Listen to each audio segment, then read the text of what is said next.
বিয়া আমি করমু তোর মারলাম। এই পৃথিবীতে প্রথম নাফরমানি আল্লাহর জমিনের মধ্যে নারীকে নিয়ে। কাকে নিয়ে? মানুষের প্রথম নাফরমানি নারীকে নিয়ে, নারীকে নিয়ে।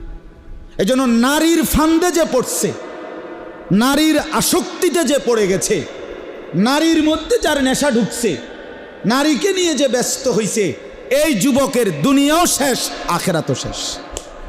তোর শরীরও শেষ, যৌবনও শেষ, রাতও শেষ, হাতও শেষ, দেহও শেষ, যৌবনের ক্ষমতাও শেষ, আখেরাতও শেষ। আখেরাতও শেষ, কোনো সন্দেহ নেই। যে সন্তান, যেই যুবক সারা রাত উলঙ্গ ছবি দেখে, নর্তকীর নাচ দেখে, জেনা ব্যভিচারের দৃশ্য দেখে, যেখানেই নারী সেখানে পিছনে ঘোরে,